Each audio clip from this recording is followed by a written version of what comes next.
6 फरवरी 2023 तुर्की में इस सदी का सबसे शक्तिशाली भूकंप आया तो मदद के साथ सबसे पहले भारत का C-17 विमान पहुंचा था। भारत ने नाम दिया ऑपरेशन दोस्त, लेकिन ये दोस्त कब दुश्मन बन गया पता ही नहीं चला।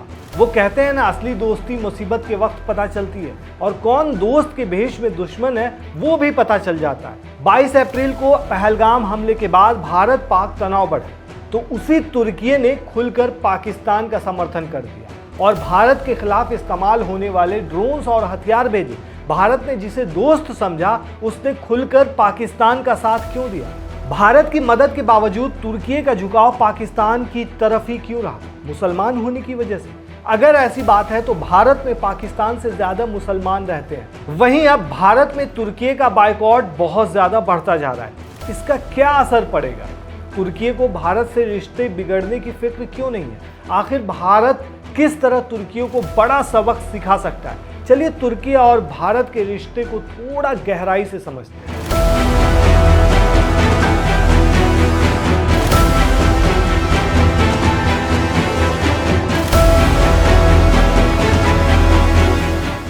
सबसे पहले ओवैसी का ये वीडियो देखिए। Turkey must reconsider their stand of supporting Pakistan, and Turkey we must remind Turkey also that there is a bank called Ish Bank, and in that bank the earlier depositors were from people of India, from Hyderabad state, Rampur state. There are many historical connections with India, and you must know that till 1990 Turkish language was taught in Ladakh area. And also lastly, we must constantly remind Turkey that there are 220 million Muslims, honorable Muslims living in India. So this whole boogie of Pakistan that, oh, this is 20 crore ke kareeb hai na. So this boogie of Pakistan is a Muslim country. There are more Muslims in India than in Pakistan. And Pakistan has got nothing to do with Islam at all. The way they are behaving, the way we have behaved so far. So I hope, I am sure the government of India sees of this matter, and they must look into it.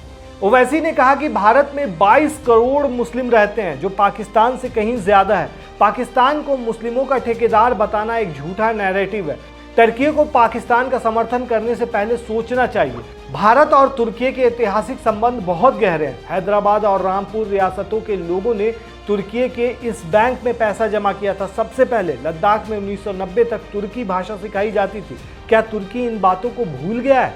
दोस्तों, ये तो हो गई फिलहाल की बात। अब सबसे पहले ये समझिए कि कब कब तुर्की को दोस्त समझकर भारत ने मदद की। बात 1948 की है, जब भारत ने तुर्की के साथ डिप्लोमेटिक रिश्ते शुरू किए और राजधानी अंकारा में अपना दूतावास खोला।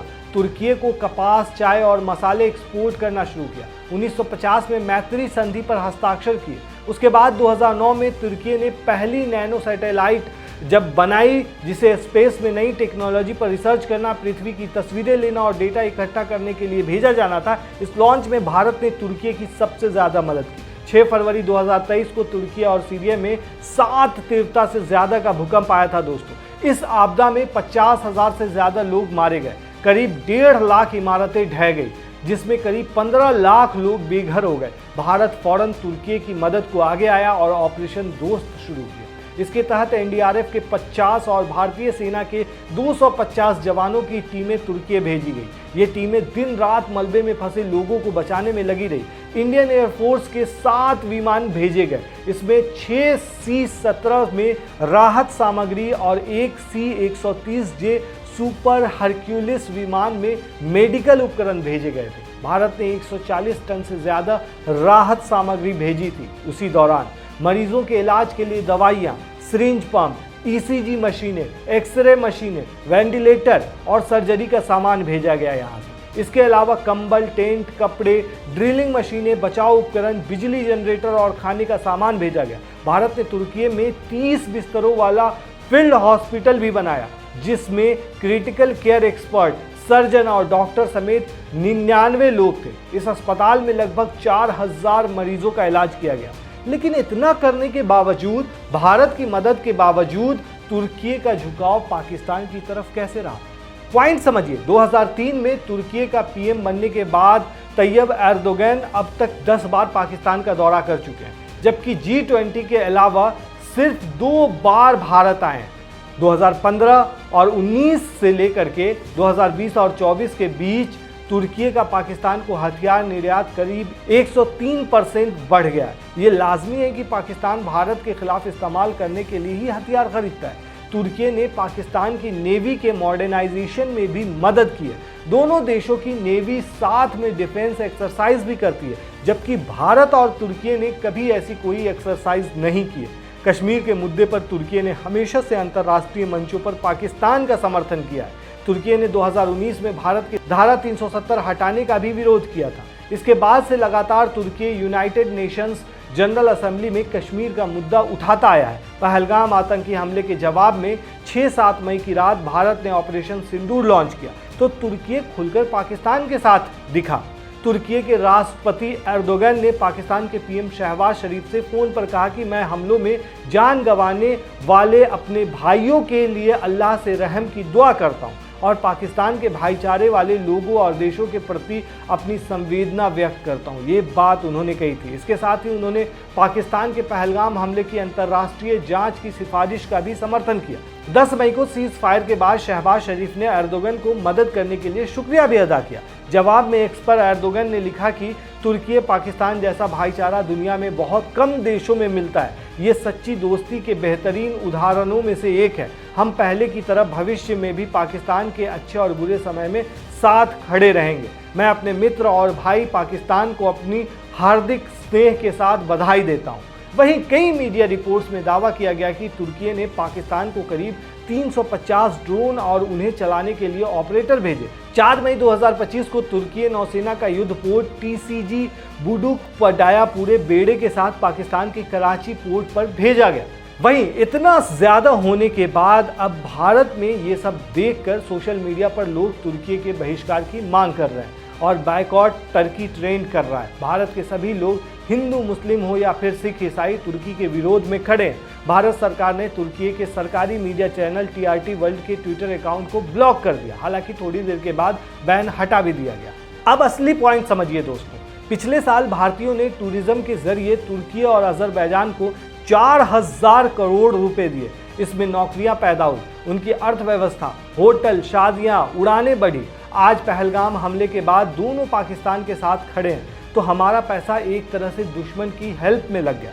वहीं अच्छी बात यह है कि मेक माई ट्रिप के मुताबिक पिछले दिनों तुर्की अजरबैजान जाने वाले यात्रियों के कैंसिलेशन 250% से ज़्यादा बढ़े, यानी कि लोग नहीं जाना चाह रहे हैं वहाँ, खास करके भारतीय व्यापारी तुर्की संगमरमर और तुर्की सेब का भी बहिष्कार कर रहे हैं। मतलब तुर्की से जो सेब यहाँ निर्यात किया जाता था उसका भी बहिष्कार किया जा रहा है और संगमरमर का भी किया जा रहा है। ये अच्छी चीज़ है। इसके अलावा 12 मई को जवाहरलाल नेहरू यूनिवर्सिटी ने तुर्की की इनोलू यूनिवर्सिटी के साथ MOU को भी ख़त्म कर दिया।